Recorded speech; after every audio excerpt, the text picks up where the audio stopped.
Cool. Well, joining us via the power of the internet, fighting for the LFA middleweight title of the world coming May 21st. First round finisher himself, man with the hands of stone, Josh Fremd. What's going on, brother? Yo, not too much, man. Thanks for having me on today. Oh, no problem. We appreciate you. I know you just got out of practice, so we appreciate you taking the time to join the show. Was it a good practice? Hard today? Going easy right now? No, today was a rough one. I had 3 of them today, and I just finished up with jiu-jitsu. And it was kind of an awesome jiu-jitsu practice. I had a buddy come in from Pittsburgh, and high-level black belt from out in Pittsburgh who I used to train with, and he's out here for the next 2 weeks, and we got some good rounds in, and it was a great one. It was a great one today. Yeah, it's coming up, that title fight, like quicker than you know. We're already in May. And I just want to get into what a lot of people are talking about with you is the 3-fight knockout streak that you're on. They're all first round finishes. You were 4-1 in 2018, and then your next fight was in 2020. What happened in those 2 years where you just started finishing dudes back to back to back, and now you see yourself on the doorstep of the UFC fighting for a great promotion and their title as well? Man. So just a quick little recap of it. 2018, I won my first pro title in Pittsburgh, and I had plans afterwards to move. I was looking at, which is actually funny, it's Sanford. I was looking at Sanford to move down there with my buddies who moved down there before me. And, I went to college with the gym manager down there. We're like best friends. We made our amateur debuts together. So Florida was going to be my goal. And then my girlfriend, she's in the Air Force, and she got a sick opportunity out here in Denver. And I'm very familiar with a couple guys out here in Denver as well. So I took a shot in the dark, and I was like, let's go give it a try. And I absolutely loved it and fell in love with Denver. I was training out here for like 2 months, and then I tore my meniscus in my knee, and I had to get surgery, get that repaired.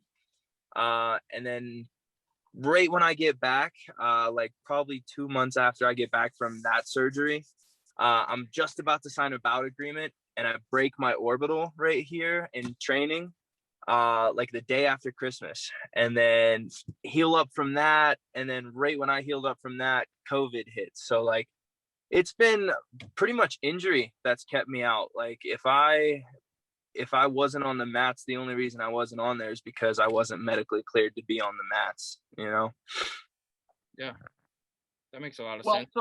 so you talked about, obviously you broke your orbital bone. One, how freaking bad does that hurt?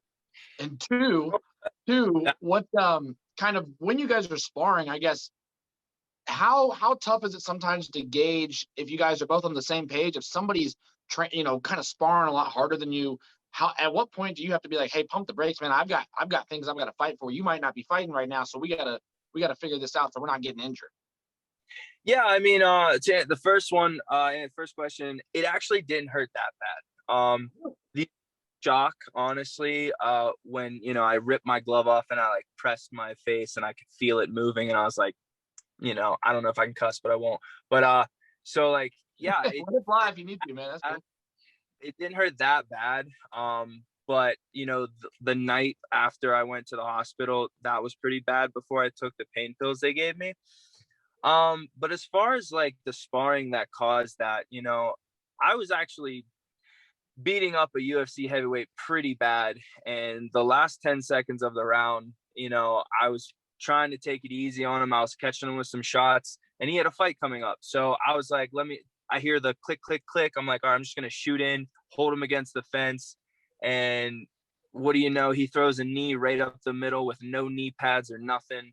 And I don't want to say it was hard as he could, because I don't know that, but he caught me perfectly. I got the takedown, but I ended up with broken face.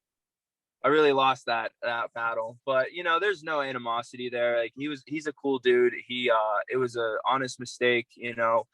Things get heated like that, and that was just, hey, this is what I signed up for. I'm gonna get injured. It's gonna happen. Unfortunate I didn't get paid for it, but that's just the way she goes. Yeah, it's been perfect timing for your career. If you think about it. And going back to your last fight, against Bruno Oliveira. Are you left-handed? No. Well, it's impressive when you see a guy that's not left-handed totally knock a dude out with a left-handed shot. So, I mean, is your left hand nothing to sleep on either? Or is your right No. stronger? No. I'd say my right is stronger, but my left is a little more fluid with its movement. How yeah, did you enjoy that knockout? We saw the after with the Umba Productions. They do a great job with Oh yeah, Isaac's video, awesome. but like how did that feel? That last knockout? It felt amazing because if you would ever talk to my coach about it, I was going nuts the day before. Like my first main event for LFA, I've always felt like I deserved it. I feel like eventually I'm going to deserve a UFC main card, but just to be on that platform for the first time, coming back after those injuries and all the, outside things I had going on, it was just amazing. And I was a nervous wreck until he hit me the first time. And then it was just all natural and it was off instinct. And once I realized that the fight was over, I mean, it felt like a weight lifted off me. It felt amazing. You could tell you did the piece right there. Yeah. I was gonna pull out the whole Corvette dance, but my girl was like, "If you do it, I don't know if we can date anymore." That's great, dude. I mean, so Josh, go for it. Right now, you're on the worst of a title belt. I mean, I'm sure right now it's the only thing you can think of when you go to sleep, when you wake up in the morning, even when you're eating breakfast and training. Only thing on your mind. Obviously, that's going to be the next step. But have you thought about possibly after you win this, what's next? Yeah, I mean, I'm a very, realistic person. And I know in this sport, a lot of people say you have to be a bit delusional. I've thought about both scenarios, if I win or lose. If I win in a fashion that I believe I can win in a very brutal first round knockout, second round knockout, I think that I should get a call up. I don't think I should have to go through contenders. I don't think I should get signed to Bellator. I think that I should get a call up. I'll be ready for a short notice because, hypothetically, if I do finish this guy in a brutal way, then there's no other person that's went through LFA 4 for 4 with knockouts like that. So I think, and there are 3 of them, hypothetically, if I win, 3 of them were contender series fighters. So I think, 3 equals to 1 contract in the UFC. I don't know. My math could be wrong. Numbers are hard, but it could be. Yeah, your counterpart Fabio Cherant got the call up after winning the LFA title. Have you talked to him about his experience with that, or you just focus solely on yourself, this bout, Gregory Rodrigues, and what that's going to be? Yeah, no, I haven't really talked to Fabio about it too much, but funny story is we were actually both called for that fight. I got a call from my manager and they were asking me like, is your blood work in? Are you ready to go? And I was just coming off of COVID. I had COVID pretty bad for 2 weeks, but I'm game. I'll fight. I don't care if it's for the UFC short notice. Yeah, let's go. But they went with Fabio and it was probably for his opponent probably a better choice because it stylistically fit the same guy he was supposed to fight. But Menafield, yeah. And, that's just, I'm super happy for Fabio. That just shows me right there that if I win this belt, then I'm right there. I could get that call any day. So I'm happy for him. It didn't go his way, but he took it on 3 days notice. You got in, you got your foot in the doorstep. Now you'll get a fight with a full camp. He'll go and show out for sure. Were there any rumblings before that about a potential call up? LFA is a fantastic organization, and I want to get your thoughts on the organization as a whole, but were there any rumblings other than that Menafield fight? There was a couple. There's still a few, but I don't listen to them until that paper's in front of me. Right now, my focus is Gregory Rodrigues and putting on a performance. Like I've done with my last couple fights. I'm not really looking at a result based outcome. I'm looking at my effort. If I go in there and if I give 100% effort in everything that I do, then the outcome's going to be the outcome the way it's supposed to be. As long as my effort and I go out there and I show what kind of fighter I am, because I'm sure people think that, oh, get them past the first round, oh, take them down, do this, do that. But I haven't really gotten to show a lot. So I'm excited for this fight because I feel like I'm going to be able to show a lot because I have another game opponent, and Gregory's a tough dude, and I am excited for this. We are too. Yeah, man. Definitely pumped. Well, so and to speak and kind of to piggyback off Josh's question, just to speak about the organization itself, LFA, you know, they've obviously given you a chance, and you have capitalized on every single opportunity that they've given you in stylistic fashion. You know, what is, and I heard that, you know, we watched the LFA series last time, and you said, you know, usually when you're the main, not just because you're the main contender doesn't mean you get to be on the LFA series. So you were actually pretty hyped to get on that video series, weren't you? Yeah, you know, so that LFA Diaries, my buddy, it's so funny how it's all coming around because Isaac, the guy who runs Umba Productions, he hit me up with that idea like 2-3 weeks before my last fight, and he's just an amazing, talented guy, and he thought of everything, he did everything, and you know, it turned out amazing. And now LFA's allowing him to do it for all the other main events and everything. And dude, he's been killing it, knocking it out of the park. I watch every single one, and they're all like, they're real tear jerkers, a lot of them. That dude does a great job. And LFA is amazing promotion. I'm so happy that I got to fight for them, or I get to fight for them. Yeah, but we're doing some like similar stuff in Kansas City with the Fresh Media and like James Krause and stuff. The funny thing is, we're Kansas City guys. James Krause is all of our coach. He's our coach. But James Krause's coach is Marc Montaya. So what's the deal with Marc Montaya? Is he just the ultimate genius of a coach? Or like, why does our coach rely on this guy to be his coach? And it's your coach. So yeah, that was a huge factor for me, honestly, when I came out here, for me to stay out here is, you know, I've had great coaches all through Pittsburgh, but there's just a different level of professionalism that Marc brings about to this, you know? And yeah, I could see why, you know, James comes down and trains with him and picks his brain, because Marc has such a calm sense to him. You know, he knows what he's talking about. You trust what he says. And the culture that he's built out here at Factory X, like, it's hard not to drink the Kool-Aid. Like, if you buy into everything that this guy's saying and you do what he's asking, results are gonna come. Like, I'm just a prime example. There's tons of guys in this gym that'll tell you the same thing. Like, if you just follow the recipe and believe 100% and give everything you got, results are gonna be like, they're gonna come. And James Krause is no, you know, slouch at that matter either. You see him coaching; he's an amazing coach, and I believe a lot of the stuff that he's doing comes from Marc. You can see similarities in their coaching style, and it's rubbing off perfect, you know. And James is turning out to be an amazing coach. I ask every fighter, are you ever gonna come to Kansas City and get some training in? Dude, I want to so bad. Yeah, I'm a huge James Krause fan. When he comes down here, I'm always trying to pick his brain about everything, life in general. The guy looks like he just knows, he's very confident in what he does, and he has everything set out perfectly. You know, it's smart to learn from those who are before you, or those who are in a position that you want to be in, you know? So yeah, hopefully after this fight, I get some free time. I would love to come up to Kansas City and train out there. Let's go. Well, Josh, I mean, when you fight in the LFA, it's different, obviously, in the type of tournament and the type of scoring technically that they do for the UFC. So, in your experience, do you like that type of tournament scoring, and do you like that type of kind of level system that they have, or are you more you know, akin to liking what they have in the UFC, where it's just one-offs, and if you're the best, you're the best? You know, I didn't really care too much. They hit me up for this tournament idea, and I was like, you know, I don't really care, as long as, you know, I'm fighting for LFA, I'm healthy, get me another fight as soon as possible.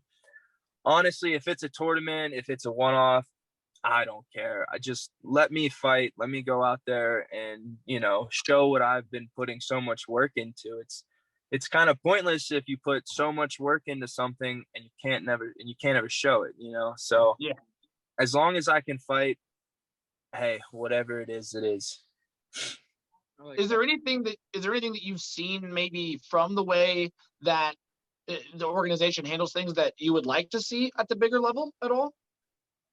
I can't speak too much on that because never been to the bigger level yet. But I do know that LFA takes, I mean, from just my personal experience, I can't speak for anyone else, but I've had nothing but great experiences with the guys at LFA, all the way from the COVID testing to the people who reach out to me in emails. They're very polite. When I go there, they're always welcoming. Anything I need, they're always there to help me. Great organization. It's ran very well. I know at lower organizations and different ones, people do an interview with Roy McDonald. He said that Bellator like it's hard to get a hold of someone. I'll just reach out, answers. They're very, very personable. It's a great organization. Now, real quick before I throw it back to Josh Lee, do we have any word if there's going to be officially fans back? Hell yeah! Yes, sir. Yes, sir.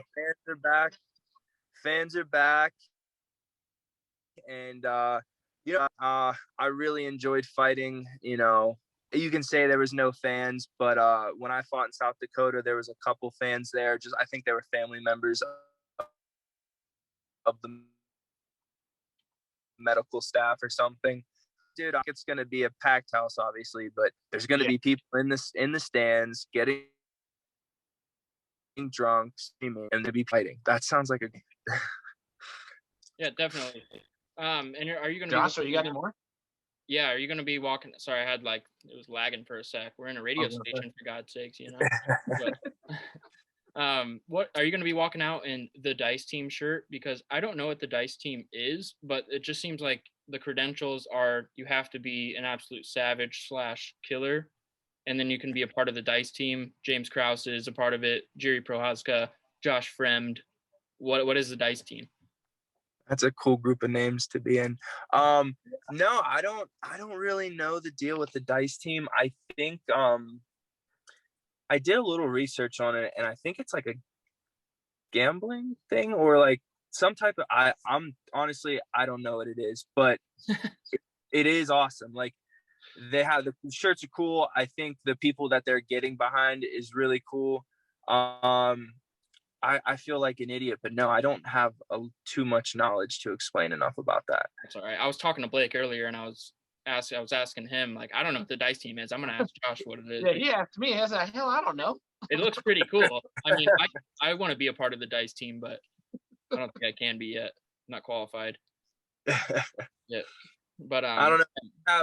You go look at their Instagram. They have a multitude of different types of people. Like there's people who sing, there's people who do comedy. Like it's a pretty big group of a wide array of people. So I'm not out of the question. I like no, that. But yeah. So you're saying there's a chance? LFA 108 in Sioux Falls, South Dakota, at the Sanford Pentagon. What do you think the energy is going to be like that night? You're the main event. Oh, dude, it's gonna be amazing. I can't wait because I'm gonna be able to hear. I have some family coming out. They're gonna finally, be able to see me fight since I moved to Denver, and they've watched me on TV the past couple times. But it's just different when you have your brothers there and your sisters are coming. I know they're gonna be the loudest ones there. It's gonna be amazing. It's all gonna come full circle because my very first fight with LFA was in the Sanford Pentagon in Sioux Falls. That's where I met Isaac from Umba Productions. And if I can pull this off and win this title in Sioux Falls, to me that just wraps up my LFA story. I think it would just be an amazing ending to a great story. And begins a new story too. And begins a new one. One door closes, one door opens. Well, we obviously appreciate you joining the show, Josh. We have a couple crazy questions for you here at the end, if you'll entertain them for us. My first question obviously is going to be, what's one of the craziest things that you've heard a fan yell during the middle of one of your fights? You heard? I vaguely remember this one amateur fight I had in Pittsburgh, and it's not so much as what someone yelled, but I remember like having this guy pinned up against the cage and then looking through the cage, which I normally never do. I never look outside the cage. I'm always focused inside, but I looked out the cage for a second, and there's just some older lady sitting at a table, and she's just like telling me to punch the guy while she's making this fist motion. I'd say that's probably the craziest experience I've ever had. Like, I don't really listen to too much besides like my coaches outside of it, but that would probably be the craziest. She wants the violence. Granny wanted the my first one is much easier. You put on your story. I mean, that was a good question. I like that one. You put on your story, the Steelers drafted Najee Harris. Are you a Steelers fan, and how happy are you with Najee Harris being the new running back for your team? Bro, I'm a huge Steelers fan. I think it's great. You know, I was a little bummed. You know, I had high hopes for Connor. He had a great first season, and I was hoping, you know, it'd be a little bit better. He's a Pittsburgh guy. He comes from Erie, McDowell. He went to Pitt College, you know, and I was hoping for the best, but unfortunately it didn't work out. And yeah, Najee Harris, that's who we need. You know, we need a better running back, someone who can catch out of the backfield and make those cuts. I think it was a great pick. I do think we need an offensive line still. My love for Big Ben will always trump the time. You know, he is getting old, but I still believe he can do it. Let's just hope that we can get a running back, you know? Because like last year, we literally had no running game, and it was the most frustrating thing in the world. That's true. I had James Conner on my fantasy team because he killed it for me the year before. So did I, and he did nothing. Fuck. Ah, man. Yeah. Josh, you can go ahead with number 2. We talked about your music taste. I think it's a good music taste. Probably one of the best I've come across, just because I feel like we like the same music. And on your story today, you're selling your shirts for your fight camp, and you put in the background This Plane by Wiz Khalifa, and it totally brought me, you know, not back because he's still relevant. And that brings me to my point. Wiz Khalifa, I think, is the greatest artist of all time. Not rapper. He's not like the best rapper ever. He's not the best singer. I think the music he makes is what I want to listen to. I could listen to it many times a day. Mm-hmm. I'm not, and you're from Pittsburgh. I'm not asking if you agree with me. I'm asking, do I have an argument? I think you do have an argument in a sense, but even though I'm a diehard Wiz Khalifa fan, and This Plane, that song just means a ton to me. My personal opinion in the greatest artist of all time would have to be Breezy, you know, Chris Brown. Like, that's just in our generation, at least, you know, Michael Jackson. Okay. Usher is a little bit, you know, we're still not in that same generation, but I'd say Chris Brown, as far as artists go, where, you know, dancing, singing, clothing lines, jewelry, just everything. And that's just my opinion, though. But you do have an argument in a sense, because Wiz Khalifa has expanded from not just the music industry. You know, he has his own strain of weed, he has his own clothing brand, and all kinds of stuff. And he's an actor, and he made the day-to-day. You know, he's an OG. Yeah. Blake, who's your? I was gonna say, it's funny that I didn't know you were gonna ask that. So I have made this exact similar statement where basically I said Wiz Khalifa is one of the most underrated GOATs of all time, because he's made almost every song he makes turns out to be good. I mean, I can put on Cushion OJ, listen to that front and back, morning, middle of the day, and night. Like, no problem. So he has made nothing but great songs. Yeah. I agree. I used to sit in study hall in high school, and I used to just sit and watch YouTube videos of all the Wiz Khalifa music videos, anything he would put out. It was just awesome. It was awesome. And I had the opportunity to represent Khalifa Kush in the High Rollers Jiu-Jitsu tournament, which made my entire childhood, like just my teenage years. It was awesome for me. I loved it. That's killer. That's awesome. Okay. So this one is important, because I think this is one of the most important questions I wrote down was, of all of the 1980s action heroes, which one would you love to fight? 1980s. I know that's not necessarily our era, but we all know iconic 1980s like action heroes like Stallone and Schwarzenegger, guys like that. Who would you like to fight? Oh, dude, now, yeah. All right, now you gave me some names with the era. Yeah, I'm gonna have to go with Stallone because I remember watching the last two Rambos on my way to my last fight, and I've never watched the Rambos before. For some reason, I just never got around to them, and I watched the last two on my flight, and dude, even though it's a movie, that shit's brutal, and I love it. And if I could get in there and get, with Stallone and get bloody like that, that'd be phenomenal. So are you saying that you would like to fight Stallone as Rambo? Yeah, not Rocky, as Rambo. Okay, because that's the question right there. It's That's like, a harder opponent right there. fighting Kindergarten Cop, or are you fighting the Terminator? You know what I mean?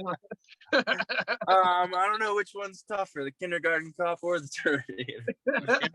Rambo would be harder than Rocky, I feel like, because he can just Oh yeah, kill you. yeah, For sure. Rambo's a killer, man. Man, though, that's all I had for. Yeah, Josh, I want to appreciate you joining the show. If you got anything to shout out, I know you said you dropping your clothing line, promoting that on. Where can guys go find that, and where can they follow you? Yeah, if you guys want to follow me on Instagram, it is Josh Fremd MMA. My Twitter, same, Josh Fremd MMA. Give a shout out to Monticello's in Cranberry in Pittsburgh for sponsoring me this night. Great place to go grab a beer if you're in town. Huge shout out to those guys. And hey, I hope you guys tune in May 21st, man. It's gonna be a banger. Well, you definitely will. May 21st, LFA middleweight title, hopefully soon to be the absolute number one LFA contender and title holder in the world. Josh Fremd, we appreciate it, my man. Hey, thanks for having me on, guys. You guys are cool as hell.